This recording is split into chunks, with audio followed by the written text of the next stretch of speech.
Congratulations on purchasing a Brute pressure washer. We put this video together to help you get started. Before you start, be sure to thoroughly read your included operator's manual for all instructions and warnings. Although great to use around your home, pressure washers do present a risk of eye injury, as spray could splash back or propel objects. Make sure you wear proper safety goggles when cleaning or in the vicinity of your running pressure washer. In addition to the items in the box, you will need a utility knife, fresh unleaded fuel with no greater than 10% ethanol, a garden hose, petroleum or synthetic grease, and your safety goggles. If you have one, a funnel could also be very helpful. Let's get started. Open the carton completely by carefully cutting each corner from top to bottom. Remove everything from the carton except the pressure washer and ensure that you have all of the contents. Prior to assembling, lubricate all O-ring connections with petroleum or synthetic grease. If you have a fold-down handle, attach it by making sure the holes align. And then insert the bolts from the inside of the handle and attach the plastic knobs from the outside. If your handle doesn't fold, place the handle into the supports, making sure the holes align. Insert the bolts from the back of the unit and tighten the knobs onto the bolts from the front. Attach the accessory tray by placing it over the holes and inserting the tree clips. Place the accessories in their appropriate spots. You may have 3 or 4 spray tips, depending upon which model you have. Roll it outside to a flat, level surface for the remainder of the setup. Fill the engine with oil before attempting to start it. To prevent debris from entering the engine, clean the area around the oil cap before removing the dipstick. Slowly pour oil into the opening until it reaches the fill line on the dipstick, being careful not to overfill it. Replace the cap when finished. As with the oil, clean around the fuel cap before removing it. Use only clean, fresh, unleaded gasoline with a minimum of 87 octane. Gasoline with up to 10% ethanol is acceptable, but do not use E15 or E85 fuel. Mix in any oil or modify the engine to run on any alternate fuels.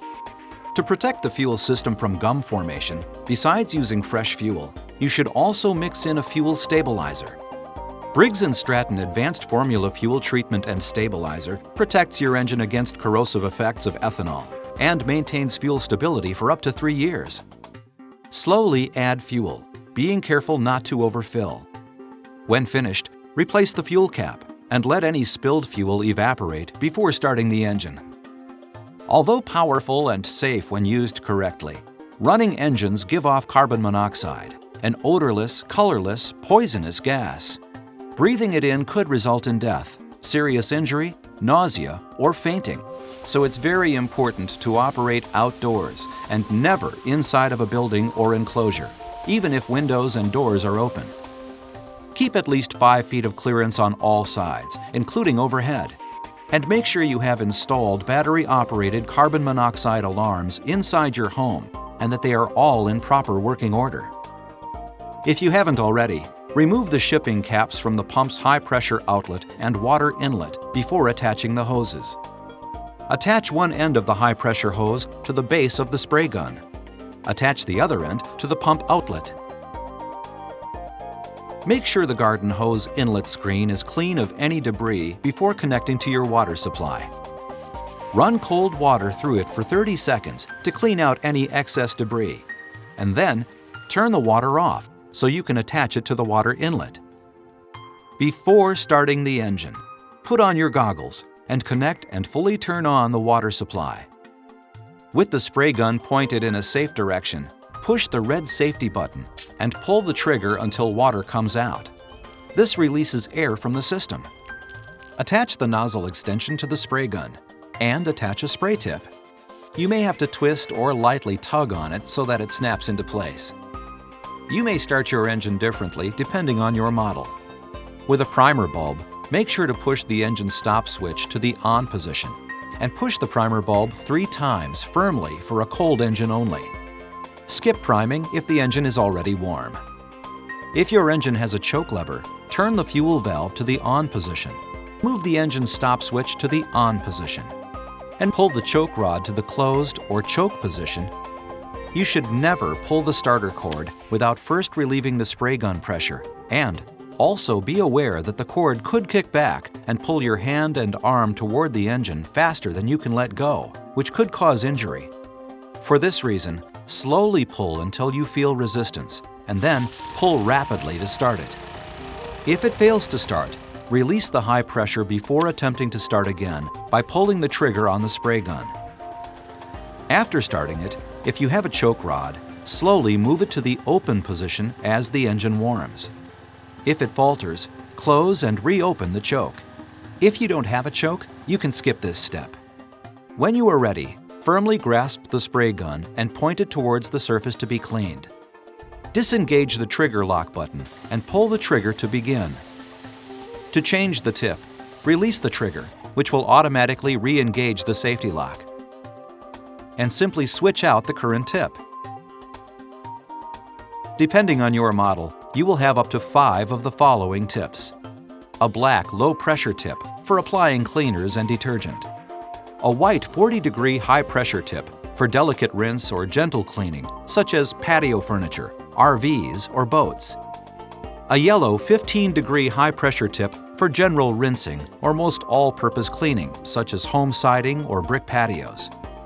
A red 0-degree high-pressure tip for maximum rinsing for stubborn or hard-to-reach surfaces, such as oil stains or rust removal.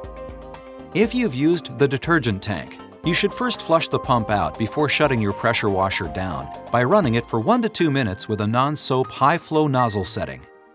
If you've used the detergent siphoning hose, place the siphoning tube end into a bucket full of clean water and flush it out for 1 to 2 minutes using the black soap tip.